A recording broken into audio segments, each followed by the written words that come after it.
everybody, welcome back to another Make It Monday with Paper Tray Ink. This is Betsy Veldman. A week or two ago we had a nice little chat in the Paper Tray forum about some different things that you all would like to see on the Make It Monday videos, and there were a few suggestions for a Step It Up type of series. I thought this really was a fun idea, and there are lots of things we could cover in this type of format, and if you have some ideas for what you'd like to see, I'd love to hear it. Today we're going to be talking about stepping up your layering. I'm going to walk you through creating 3 cards. Each card is going to get progressively more detailed and more layered. The first card starts out as a single layer card, and by the time we get to our third card, we're going to be dealing with about 8 layers. So hopefully along the way I can give you some tips and techniques for you to use in your card making as well. And so if we're going to get these all 3 done in less than an hour, I think we better boogie. Alright, so let's get started. Okay, so first up is our single layer card. I'm starting with a 4 1/4 by 5 1/2 inch vintage cream card base, and I'm going to be using the Rosy Posy set. I have this large rose flower from Rosy Posy, which I'm going to ink up with some orange zest ink. I'll flip my card base around here. I'm going to stamp it in the lower right corner.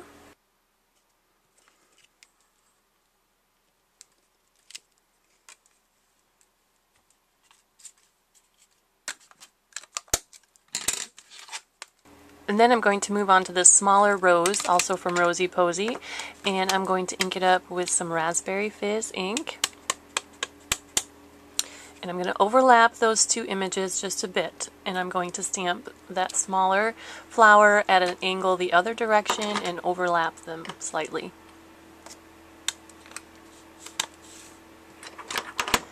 Now I'm going to pull out the small rosebud stamp, also again from Rosy Posy, and I'm using Aqua Mist ink, and I'm going to stamp a couple rosebuds to kind of fill in here, and then I'm going to pull out a leaf cluster from Turning a New Leaf, and I'm going to use that with some Simply Chartreuse ink. Now this single layer card, this is the kind of card I gravitate towards when I am short of time. I need a card real quickly. These come together so easily and quickly. So ink that up with my Simply Chartreuse, and I'm going to nestle it right there in that flower right beside my rosebud. Then I'm going to quickly stamp it again right away. This is kind of like Ashley's generational stamping technique that she shared with us a week or 2 ago. I love the way that adds some extra dimension to my single layer cards. I can stretch my ink colors, and it also adds a little bit of depth. Even though I'm working with, like I said, a single layer, I can add some depth with the variations of color by doing my generational stamping. I'm going to add one more leaf cluster right above that large flower. I'm going to stamp that off onto my scrap paper first.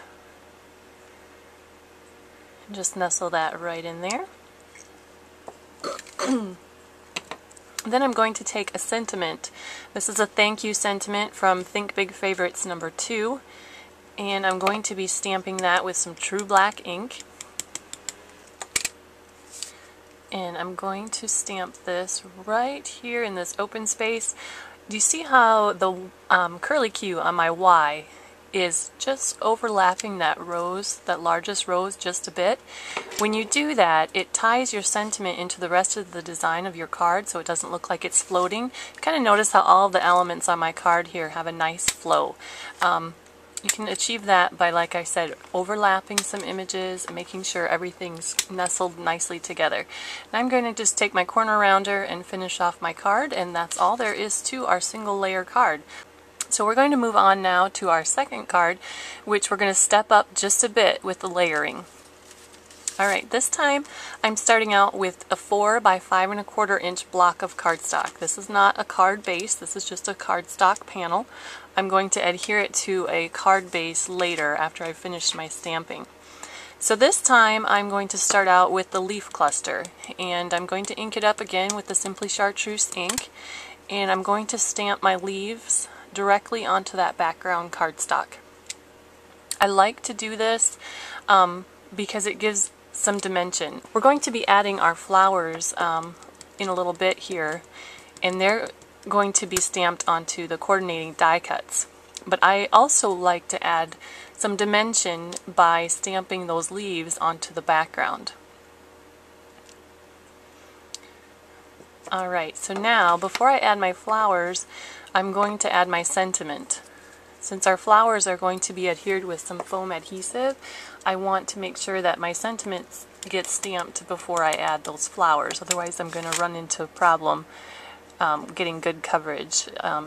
My flowers on that foam adhesive are going to get in the way. So I'm just going to nestle that sentiment right in there. Notice I'm overlapping the sentiment over top of those leaf clusters again. Keeps my design elements from looking like they're floating around the page. Alright, now I have a die cut, a scallop border. I cut this with the large scallop border die, and I cut it from craft cardstock. And I'm going to adhere this kind of towards the bottom edge of my stamped panel here. This is going to act as kind of a grounding element for the flowers that we're going to be adding in a minute. Alright, so here are my Rosy Posy flowers. I got these ready ahead of time, just for time's sake. And this time we're going to adhere these with some foam adhesive. Alright, so when it comes to foam adhesive, I like to have a couple different types on hand. The type on the roll is probably my most commonly used foam adhesive, but I also like to have my pop dots, and the reason for this is they're different thicknesses. It lets me achieve different depths. I can put some of the elements on with the tape, and then I can add some other elements with the pop dots, which are thicker, and that gives me, extra dimension. I'm going to adhere this flower here. You'll notice how it's just overlapping my sentiment just a bit. Again, that ties those elements together. And now I'm going to add that smaller raspberry fizz flower, and I'm going to use a pop dot for that. This is a little thicker. It's going to allow me to overlap the two and give me just an extra little added dimension. Alright, now I have a couple of these small rosebuds, and those are going to be added with the foam tape as well.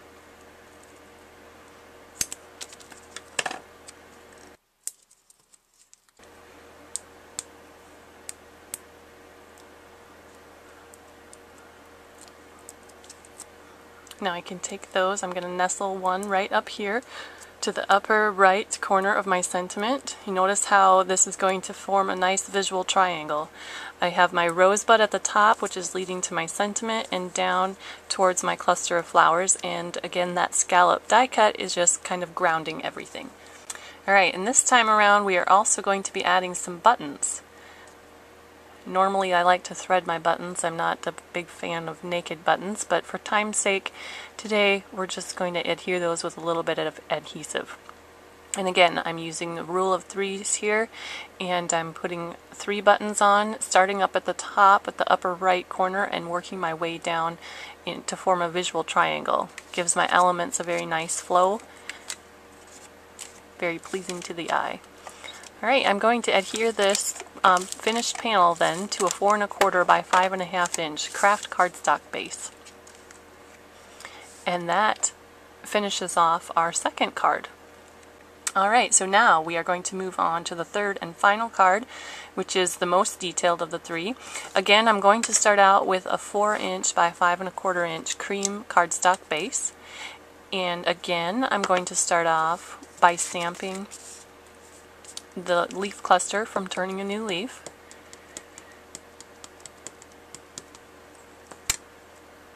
I'm going to stamp that twice. Once full strength, and then I'm going to stamp it right away again here. Love the way that gives you lots of dimension.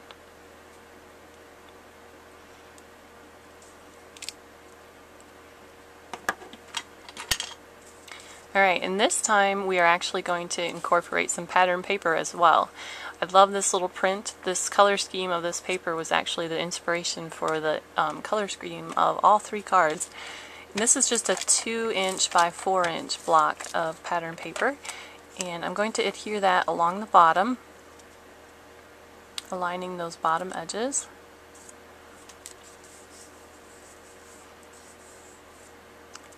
And now I'm going to add some die cut borders.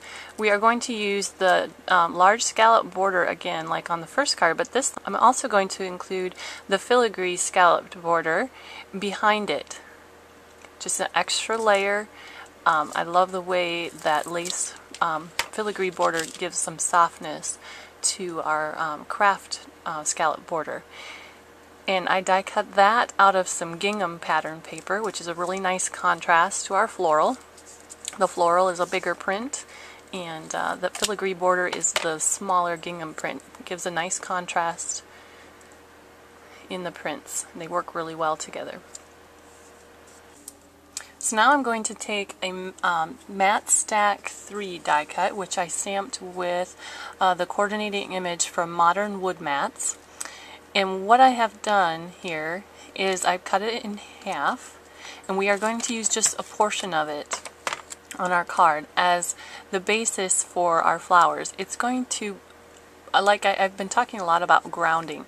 This is going to be another grounding element. Our flowers are going to be layered over the top of this, and this little piece of mat just provides a nice base for our flowers so they don't get kind of lost against our floral background paper. Sometimes pattern papers can overwhelm our elements on our cards, so using things like this can help set them apart and give them a little bit of grounding and definition. So before we move on to adding our flowers, I'm going to stamp the sentiment, and I have my Rosy Posy die cuts, which I have all stamped and ready to go here. And we're going to use the same method of adhering them as we did on our second card. I'm going to use the 2 different thicknesses of foam adhesives.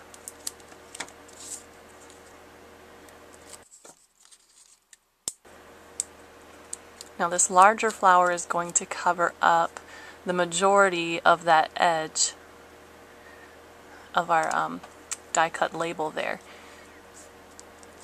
When I add the second smaller flower, it's going to cover up the remaining little corner of that label that you can still see there. I'm using my thicker pop dots here for this second flower again. We're just going to nestle that right there and cover up the top edge of that label.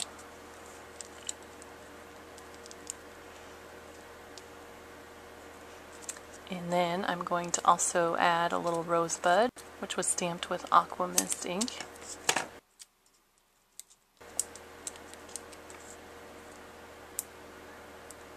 I'm going to nestle that right behind that largest flower. Notice again how that creates a flow, the leaf image to the sentiment to my flower cluster. This time, again, we're going to add some buttons, but since we are on our third card, our most detailed card, we're going to add some little accents to the centers of our buttons. I'm going to use these small circles, which are left in my filigree border die. I'm going to take a pin and pop those out. This is one of the things I love about layering, is looking for little details that you can add. This is the perfect little accent for the centers of my buttons. I'm going to just add a little dot of adhesive inside each button, and I'll top those buttons off with that pattern paper circle. Just kind of a fun little detail. When you're looking at layered cards, it's all in the details. So sometimes it's fun to just look for the little things that you can layer on top of other things. Sometimes it's things that you might be otherwise would just toss in the garbage, but they can create fun embellishments. Alright, so there are our embellished buttons, and I'm going to just go ahead and adhere those. The other nice thing about adding the little paper on top of the buttons is you don't have to worry about threading them.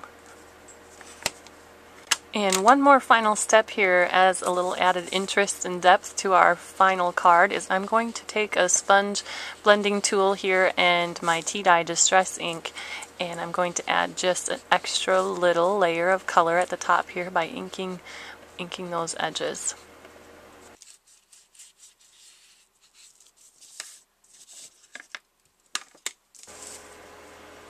So that's our finished panel. I'm going to go ahead and adhere that to a 4 1/4 by 5 1/2 inch card base, which I've made from craft cardstock.